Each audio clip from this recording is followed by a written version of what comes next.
साथ संगत जी, प्रेम से कहना धन निरंकार जी। एक नई साखी के साथ स्वागत है आप सभी का आपके ही अपने चैनल पर। आज की साखी का विषय है केवल प्रभु का ध्यान। चलिए सुनते हैं आज की ये साखी। साथ संगत जी, एक राजा सायंकाल में अपने महल की छत पर टहल रहा था। अचानक से राजा की दृष्टि महल के नीचे बाजार में घूमते हुए एक संत पर पड़ी। अब संत तो संत होते हैं, चाहे हाट बाजार में हो या मंदिर में। संत तो अपनी धुन में खोए हुए चलते हैं।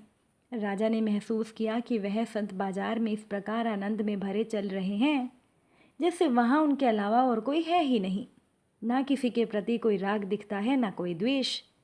राजा को संत की ये मस्ती इतनी भा गई कि तत्काल राजा उन संत से मिलने के लिए व्याकुल हो गया। राजा ने सेवकों को कहा, इन संत को तत्काल लेकर आओ।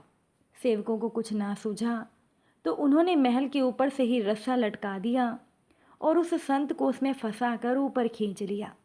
कुछ ही मिनटों में संत राजा के सामने थे। राजा ने सेवकों के द्वारा इस प्रकार लाए जाने के लिए संत से माफ़ी मांगी। संत ने सहज भाव से क्षमा कर दी और पूछा, ऐसी क्या जल्दी आ पड़ी महाराज जो आपने मुझे रस्सी में ही खिंचवा लिया। राजा ने कहा, एक प्रश्न का उत्तर पाने के लिए मैं अचानक ऐसा बेचैन हो गया कि आपको ये कष्ट सहना पड़ा। संत मुस्कुराए और बोले, ऐसी क्या व्याकुलता थी महाराज, अर्थात कौन सा ऐसा गूढ़ प्रश्न है, बताइए आपका क्या प्रश्न है। राजा ने कहा, प्रश्न ये है महाराज कि भगवान शीघ्र कैसे मिले। मुझे लगता है कि आप ही इसका उत्तर देकर मुझे संतुष्ट कर सकते हैं। कृपया मुझे मार्ग दिखाएं। संत ने कहा, राजन, इस प्रश्न का उत्तर तो तुम भली भांति जानते ही हो, बस समझ नहीं पा रहे। दृष्टि बड़ी करके सोचो तो तुम्हें पल भर में ही जवाब मिल जाएगा। राजा ने कहा, महाराज, यदि मैं सचमुच इस प्रश्न का उत्तर जान रहा होता तो मैं इतना व्याकुल क्यों होता और आपको मैं इतना कष्ट क्यों देता। मैं व्यग्र हूँ, आप संत हैं, सबको उचित राह बताते हैं। राजा एक प्रकार से गिड़गिड़ा रहा था और वो संत चुपचाप सुन रहे थे, जैसे उन्हें राजा पर दया ही ना आ रही हो।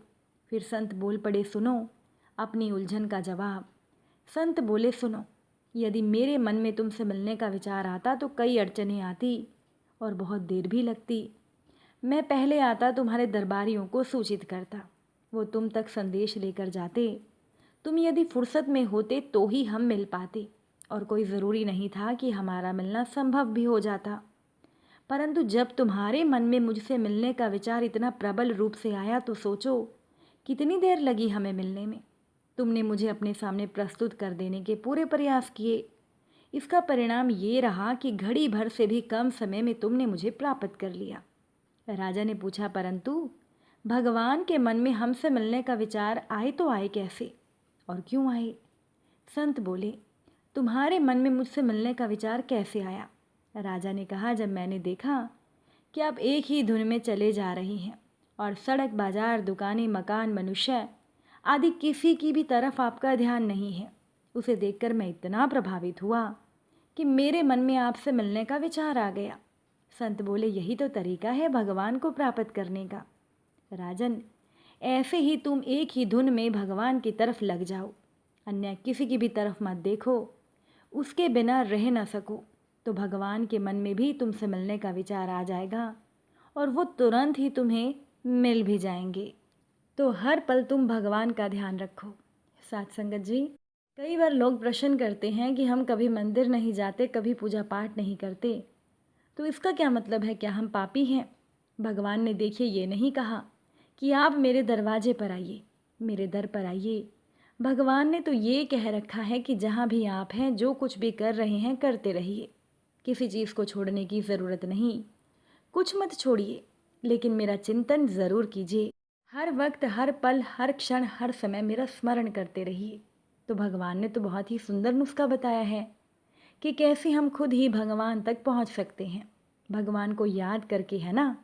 और भगवान को याद करना तो बहुत ही सहज है, लेकिन इसके लिए हमें ये याद रखना होगा कि भगवान से हमारा संबंध क्या है। अगर आपको कोई संबंध नज़र नहीं आता तो आप कोई संबंध भगवान से बना लीजिए, कोई संबंध जोड़ लीजिए और फिर उस संबंध को पोषित कीजिए। धीरे धीरे आप उस संबंध के आदी हो जाएंगे और जब वो संबंध आप भगवान से अच्छी तरह से जोड़ लेंगे, तब आपको आदत हो जाएगी भगवान के बारे में सोचने की। बस यही तरीका है जिससे आप हर समय हर पल भक्ति कर सकते हैं और आपका समय भी जाया नहीं होगा। साथ संगत जी, भगवान कहते हैं कि सब काम करते हुए ही मुझे याद करिए। अब याद करने का काम आँखों का तो नहीं है, याद करने का काम नाक का भी नहीं है, याद करने का काम कान का भी नहीं है। याद करने का काम तो सिर्फ और सिर्फ मन का है, शुद्ध मन का। तो मन युद्ध नहीं कर रहा, तन युद्ध कर रहा है। मन खाना नहीं बना रहा, तन खाना बना रहा है। मन पढ़ाई नहीं कर रहा, तन पढ़ाई कर रहा है ना। तो भगवान ने यहाँ तरीका बताया है कि भाई जो कुछ कर्तव्य आपका है उस कर्तव्य को आप पूरा करिए। काम करने के लिए भगवान मना नहीं करते। अर्जुन ने एक बार कहा कि मैं जाकर के संन्यास ले लेता हूँ, किसी गुफा में बैठकर भगवान का नाम लूँगा, ये हिंसा मुझे नहीं करनी है।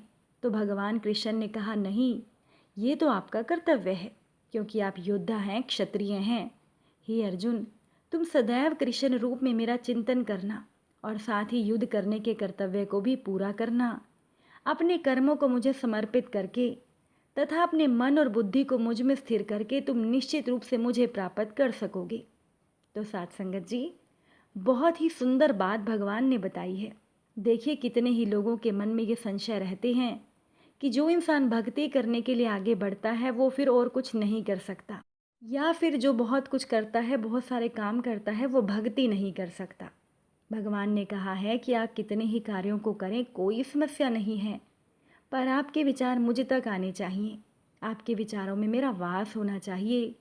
मन से भगवान का चिंतन करना है, मन से और बुद्धि से भगवान की शरण ग्रहण करनी है। मन और बुद्धि को हमें भगवान के चरण कमलों में स्थिर करना है। जो केवल भगवान को चाहता है, भगवान भी उसको उसी रूप में चाहते हैं। जो भगवान का हो जाता है उसके लिए भगवान भी उसी रूप में हो जाते हैं। अगर हम चाहें तो भगवान बच्चे बनकर हमारी गोद में खेले, कोई अपने को यशोदा मान ले, तो उस माँ की गोद में वो वैसा वैसा ही करते हैं। एक बहुत पहुँचे हुए संत महाराज थे। उनसे एक महिला ने पूछा कि मैं भगवान का ध्यान कब करूं। अब संत महाराज जी ने अज्ञानतावश ये कह दिया कि ब्रह्म मुहूर्त में तुम भगवान का ध्यान करो, सूर्योदय से पूर्व करने से ज़्यादा लाभ मिलता है।